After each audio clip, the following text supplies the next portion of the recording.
Welcome to the sitehelpdesk.com instructional video on the use of the end user or staff's call logging features. You'll be given a URL into the help desk, probably a link on your intranet site, or perhaps there's a link being put on your desktop so that you can log and track your own requests with the service desk. Here we are at the welcome or home page of the help desk, and here we'll see a welcome message, and there's a ticker along the bottom there. It's worth pausing here for a moment just to check the ticker. That'll notify you of any major systems that might be offline or any planned downtime, and also the welcome message might be changed from day to day, so just worth a quick check.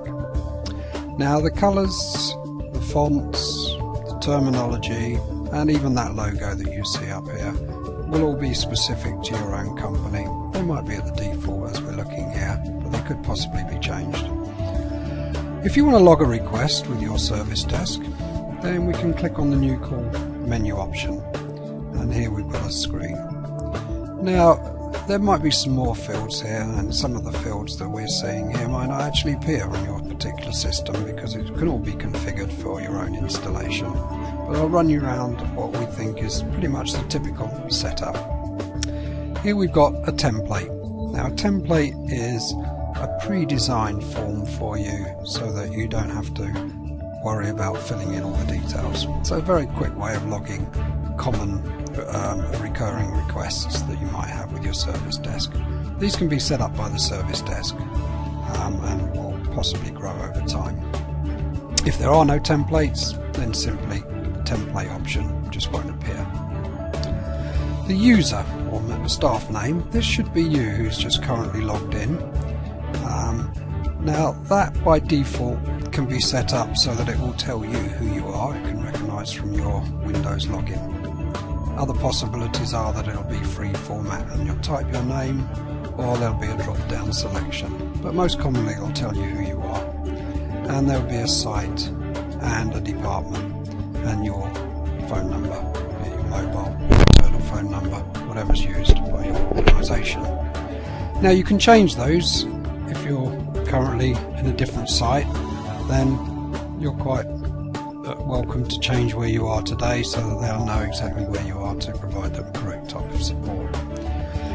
If the details are incorrect, then there is possibly, depending on how it's been configured, the option that you can go in and change your own permanent record so that next time you come here they'll know exactly the new job title, site, department, any of that information there you could possibly change.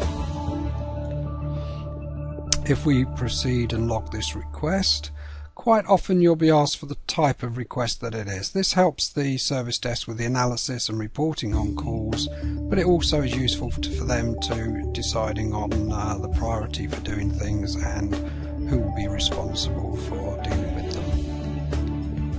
Let's just say that you're having a problem with your payroll system. Optionally, you could put a due date. You will have your own internal service levels for dealing with these, and the service desk will obviously respond appropriately and as quickly as possible. If, for example, though, you had a new starter or something like that, you might want to provide some extra information by giving them the date that is actually due, and you can put in a date here just by selecting from the calendar. That is an optional field, and as I said before, might not even appear on your particular screen. Now, just like when we send anyone an email, we have to provide a summary and a description of the inquiry. So we'll just give a quick summary here.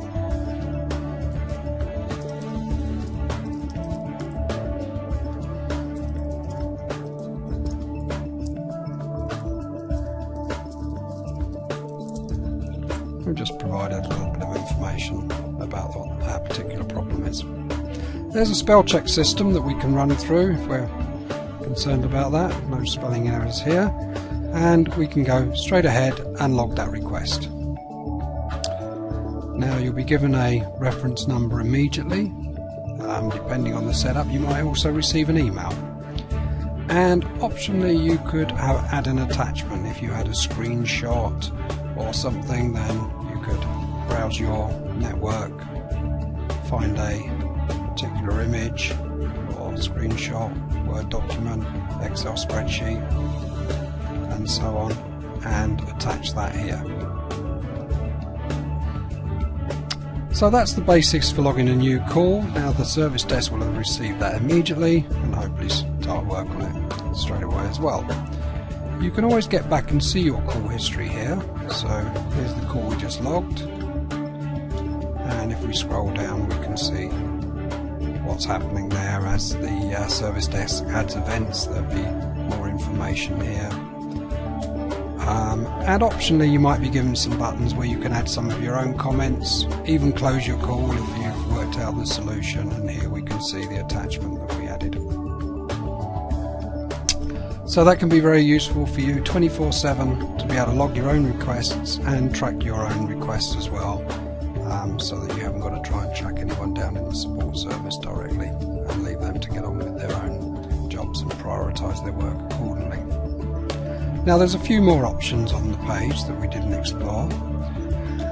The call type subtype can also be used to provide you with some frequently asked questions. If we've got a printer error, then see the screen quickly refresh, and it's provided us with any relevant frequently asked questions, FAQs, and I can have a look at this one, have a read up of it. There might be an attachment. There is the option here where I can say whether that was helpful or not.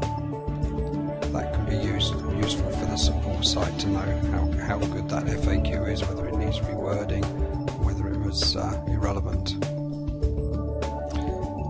So let's assume that that wasn't any use to us. If it had been, then I would have obviously used it to resolve my problem. And you don't have to continue and log the call in that circumstance. Just browse somewhere else or carry on with the work that you were doing. You want to provide as much information as you can here. They might need some extra information that you wouldn't otherwise know about. And one of the features that they can provide is to walk you through a script where they can gather this information.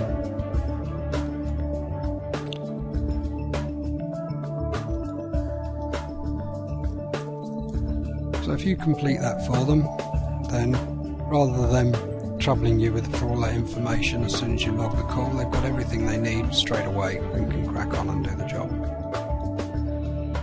Of course, not all calls will have the script as we explored in the first instance. The asset number. If you're logging requests through your IT service desk, then they might provide this feature for you, and if we go into that field, then we will see all the machines that are assigned to us or shared within our department. So we can take it one step further and actually give them the actual name of the machine that we're having problems with. And you might have an asset tag number on your PC or laptop, which would be the reference that they would expect to see in there.